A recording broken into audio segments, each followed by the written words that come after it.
mas eu quero compartilhar com vocês Mateus capítulo 28. Mateus capítulo 28. Estamos encerrando, na verdade, hoje é o último domingo. Nós caminhamos durante esses 7 domingos, durante esses 40 dias na nossa quaresma, 40 dias de milagres com Jesus. Então nós falamos sobre 7 milagres sobrenaturais de Jesus. E hoje o milagre sobrenatural na ressurreição de Jesus. Semana passada falamos sobre o milagre sobrenatural da ressurreição de Lázaro. Já falamos sobre o milagre sobrenatural da pesca, dos pães e peixes, da multiplicação dos pães e peixes. E viemos falando durante todas essas semanas.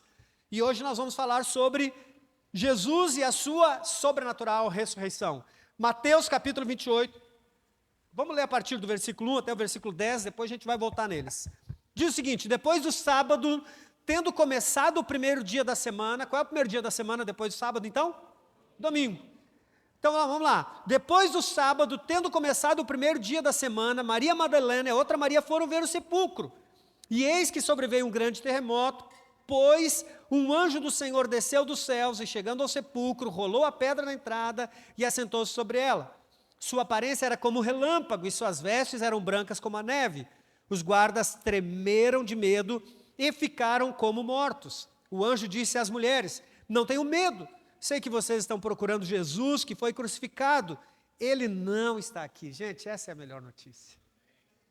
Ele não está aqui. Esses dias eu falei aqui, eu gosto muito dessa ideia, desse pensamento, da construção dessa frase, que diz o seguinte: se você for no túmulo de Maria, está escrito: aqui jaz Maria.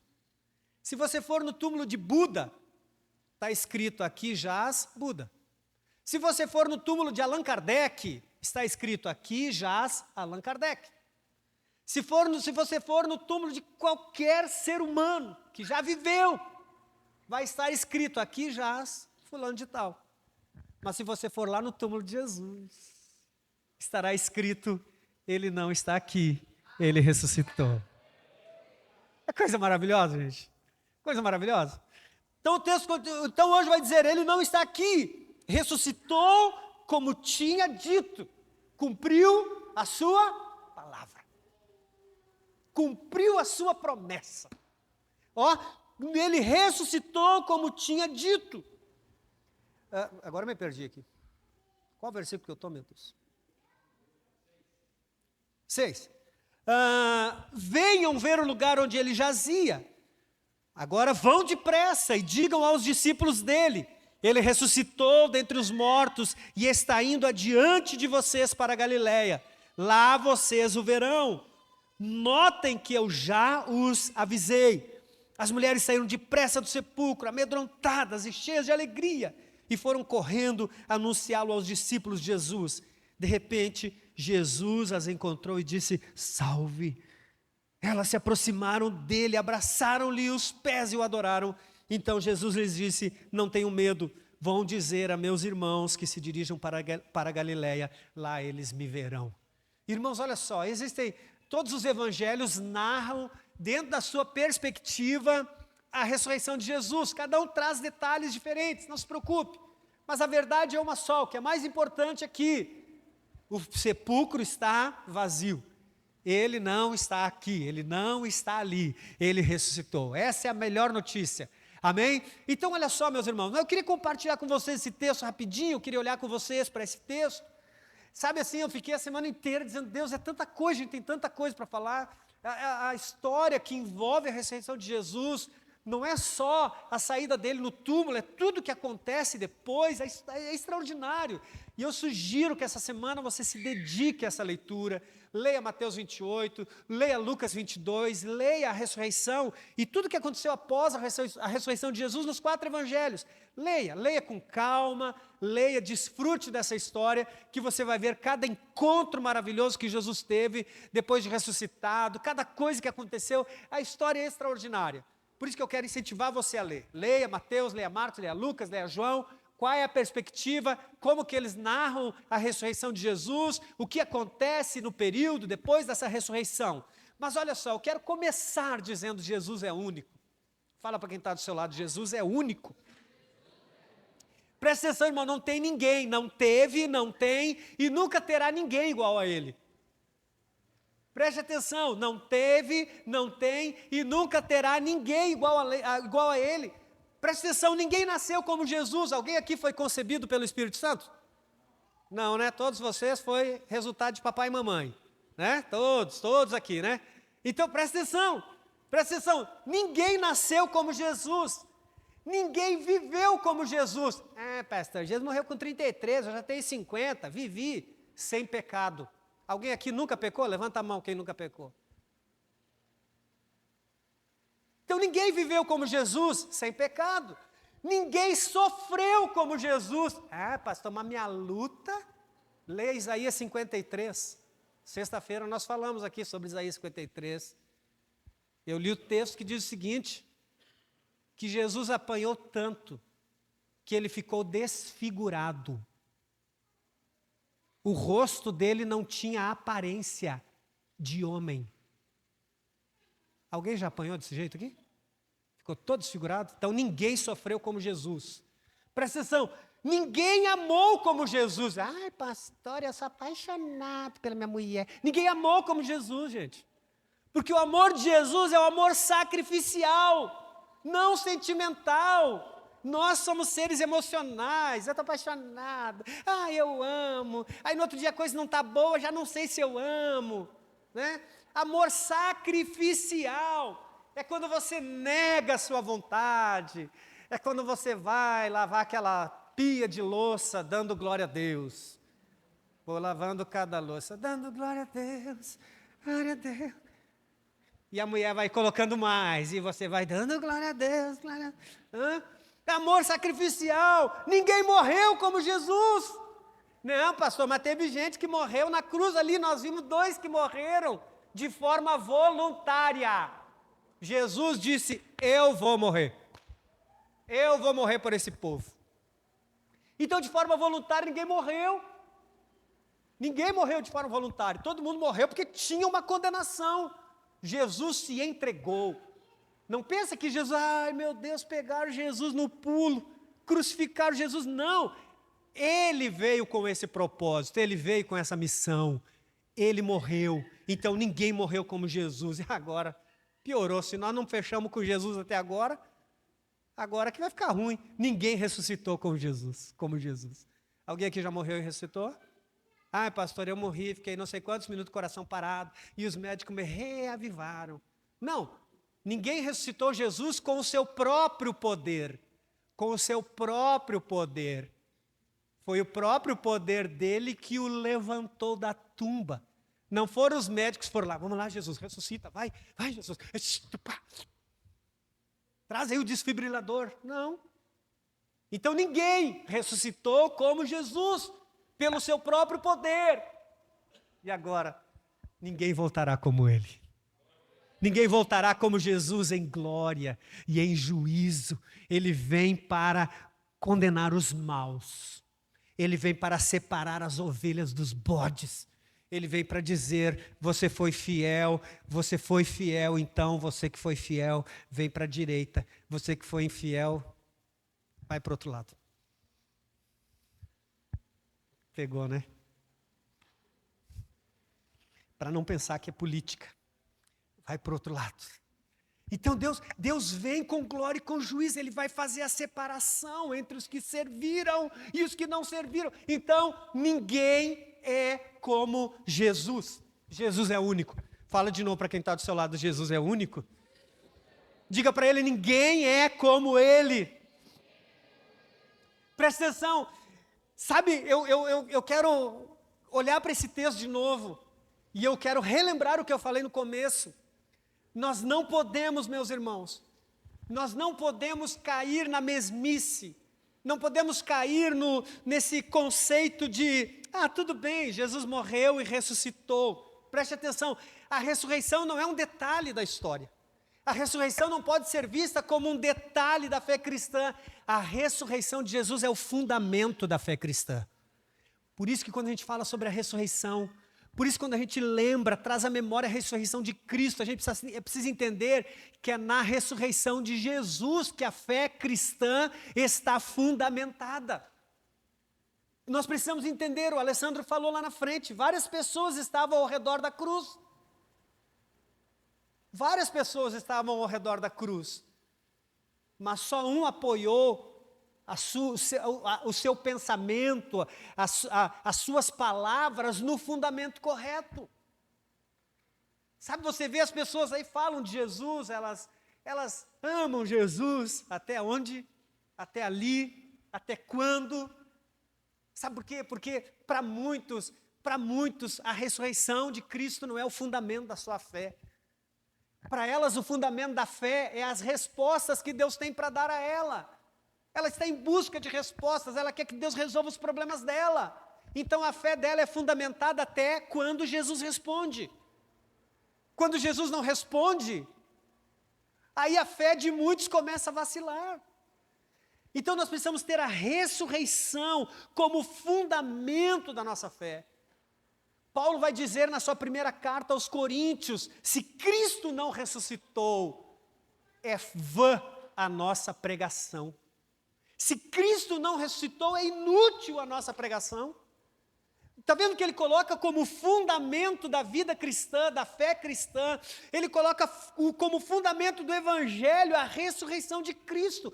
Qualquer igreja, qualquer oração, qualquer mensagem, qualquer vida cristã que não aponte para a ressurreição de Cristo, não está fundamentada na ressurreição. É uma pregação vã. Ah, quer dizer que toda vez tem que pregar sobre a ressurreição? Não. Não é sobre isso. É colocar o Cristo vivo como fundamento da nossa fé. Porque se ele não ressuscitou, nós estamos perdendo tempo aqui, gente. Se nós não acreditamos, se nós não temos a vida de Cristo, a vida do Cristo ressurreto como fundamento da nossa vida, nós estamos perdendo tempo. Porque, humanamente falando, tem coisa mais legal aí fora para fazer do que ficar aqui dentro, né? Do que vir aqui, ficar ouvindo o pessoal cantar, depois a gente ficar sentado, ouvir alguém falar. Humanamente falando, nós podemos dizer que tem coisa mais bacana aí fora para ser feita. Mas como nós temos a ressurreição de Cristo como fundamento da nossa fé cristã, se Ele fizer, eu continuo crendo. Se Ele não fizer, eu continuo crendo. Se Ele responder, eu continuo crendo. E se Ele ficar em silêncio, eu continuo crendo. Não é a canção que a gente canta, se Deus fizer, Ele é Deus, se não fizer, Ele é Deus. Mas por que para muitos não é? Porque o fundamento deles está naquilo que Deus faz, naquilo que Deus responde, naquilo que Deus pode fazer por mim. Mas o fundamento da fé cristã é a ressurreição. Sem ressurreição não há evangelho, não há boa nova. Nós não temos o que falar aqui se não houvesse ressurreição. Eu falei sexta-feira que, sim, nós olhamos para o sacrifício de Cristo na cruz, olhamos para a morte de Cristo na cruz, mas a morte não foi o final. Se Jesus não tivesse ressuscitado, nós não teríamos motivos para estar aqui. Ele seria mais um com uma escrita, uma epítafe, como é que é? Como é que é aquele negócio que coloca lá no túmulo, gente? Epitáfio. É isso? Sim, não é? É esse negócio aí. Seria mais um escrito na lápide, aqui jaz Jesus. Então o fundamento da nossa fé, nós olhamos para o sacrifício, olhamos para a morte, mas a maior celebração, onde a nossa fé está apoiada, é na ressurreição. Porque se Ele não tivesse ressuscitado, a nossa fé seria em vão, a nossa pregação seria em vão. Então, sem ressurreição não há evangelho, sem ressurreição não há perdão. Imagina você ficar acreditando na palavra de um morto. Você ficar acreditando que alguém que morreu vai continuar fazendo alguma coisa por você, eu sei. A gente luta com isso. Tem muitas pessoas que para manifestarem o seu carinho com o ente querido que partiu, coloca no Facebook, cuida de nós aí de cima. Não, né? Sinto muito, eu quero te desiludir hoje. Ele não cuida de ninguém mais. Nem ele, nem ela. Eu sei, é uma forma carinhosa, pastor, é só um jeito carinhoso, mas não, irmãos. Ninguém vai cuidar de ninguém depois de morrer. Aí já pensou se Jesus não tivesse ressuscitado, Lécio? O que nós ia estar falando agora? O que nós ia estar fazendo aqui adorando um morto? João Batista ficou morto. Pedro ficou morto. Maria ficou morta. Judas ficou morto. Todos esses que muitos veneram ficaram mortos. Então não podem, não são dignos de adoração. Não tem porquê. O único que é digno de adoração é aquele que foi capaz de vencer a morte. Que está vivo em nosso meio e habitando dentro de nós. Diga para quem está do teu lado, ele está dentro de você. É isso que nós precisamos entender. Então, olha só, sem ressurreição não há evangelho, não há perdão, não há esperança futura. Não há esperança futura. Sabe, irmão, eu vou voltar nesse detalhe. A gente lida com muitas pessoas com esse período de partida, de morte. Sabe, eu já cansei de ver familiares em cima do caixão dizendo: você me prometeu que não ia me deixar. Nós não podemos prometer essas coisas. Porque nós somos seres humanos finitos. Nós não vamos ficar para semente, não. Então não há esperança. Olha, se não houvesse ressurreição, não há esperança futura. Sem ressurreição não há esperança futura. Por quê? Porque o evangelho está apoiado aonde? No fato de que Jesus vai voltar um dia para buscar a sua igreja. Agora, se ele não tivesse ressuscitado, como ele voltaria, Giva? Como ele viria para nos buscar? Como? Ele só pode voltar porque está vivo. Eu estou muito louco hoje. Eu preciso que você entenda isso. Você não está lidando com um Deus morto. Por isso você precisa viver a tua vida em santidade. Porque Ele está te vendo. Ele está te ouvindo. Ele está te acompanhando. Por isso você precisa viver a tua vida separada para Deus. Você pode achar chata a vida de crente, mas é a melhor vida que tem. Sabe por quê? Porque agora, como diz a canção, tudo é perda. Agora tudo é perda. As pessoas olham para você e falam: ai, você é bobo mesmo, vai se enfiar em igreja. Olha aqui, eu aqui, ó. Aqui, eu aqui, ó. Aqui, ó. Só que a gente esquece que isso aqui dura 60, 70, 80 anos. Tem gente chegando a 90. Mas vai acabar. Só que quando acabar, é aí sim que começa a eternidade. E essa eternidade, ela será com Deus ou sem Deus. Você consegue entender? Então agora parece ser perda. Mas na eternidade, imagina, lá não vai ser 60, não vai ser 70, não vai ser 100, não vai ser 200, não vai ser 500, não vai ser 1000 anos. Lá vai ser a eternidade, que não dá para a gente dimensionar o que isso significa. Eu só sei te dizer o que a Bíblia diz. Não haverá mais noite ali, não haverá nenhum clamor. Verei os olhos de Jesus e tocarei seu rosto, enfim. Lá não haverá choro. Lá você não vai ter cartão de crédito para pagar. Crente materialista manifestou. Ei!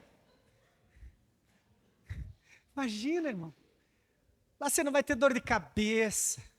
Lá você vai ter dor de coluna, bico de papagaio, hernia de disco. Lá você não vai ter enxaqueca. Lá você não vai ter nada. Lá você não vai ter saudade. Sabe por quê? Porque lá a segunda morte não existirá. Lá é só desfrute. Lá é só diz, não é uma recompensa pelo que nós vivemos aqui, é a recompensa do seu suor, do trabalho dele. É a recompensa do trabalho dele. Ele diz, Giva, ele está dizendo, eu paguei isso, pode vir. Conta a história de um homem que saiu para uma viagem num cruzeiro. Já contei. Ele saiu numa viagem para um cruzeiro. E aí ele juntou marmita. Fez a marmitinha dele, né? Como bom corumbaense.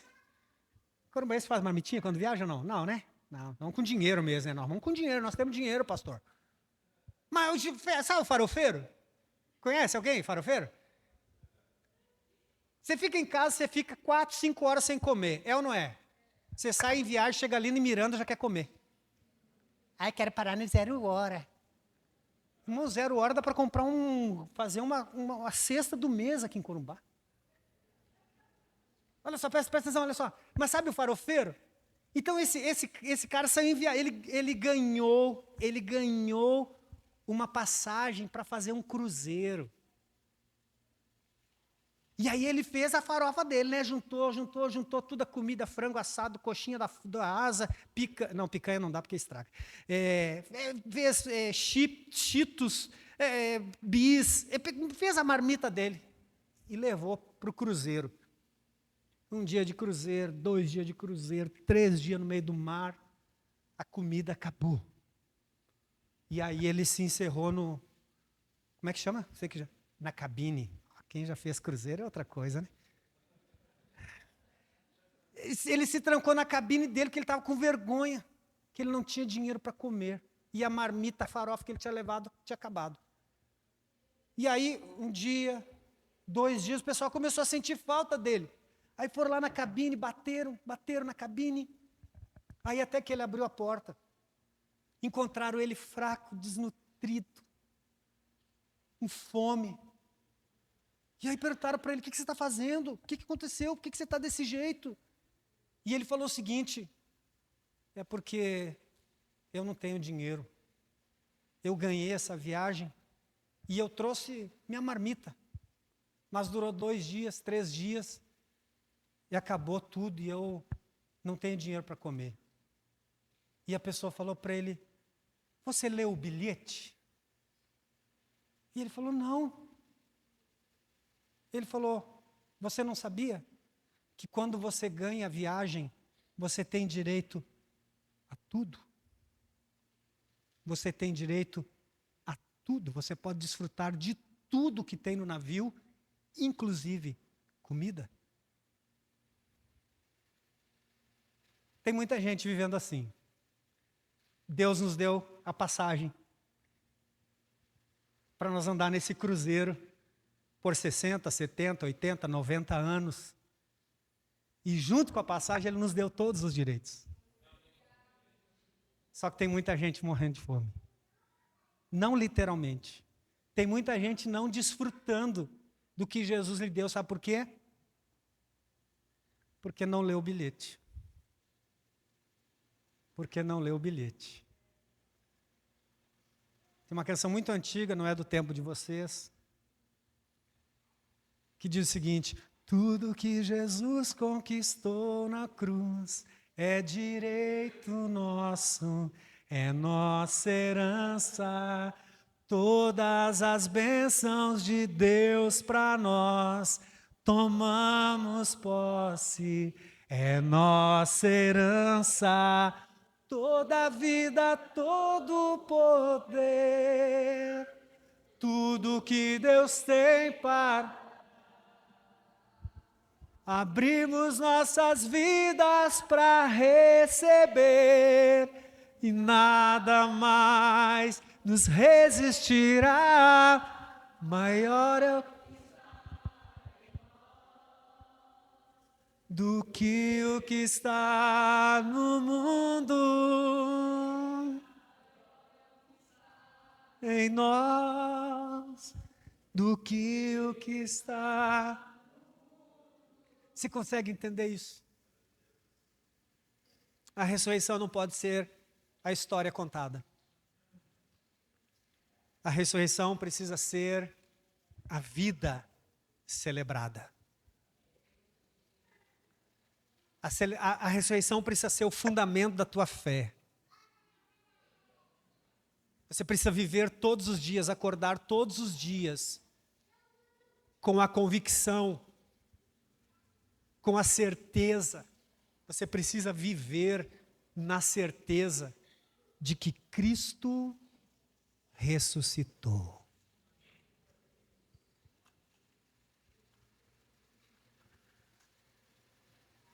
Não é sobre o que Ele pode, não é sobre o que Ele quer, é sobre o que Ele foi capaz de fazer. A morte não pôde segurá-lo.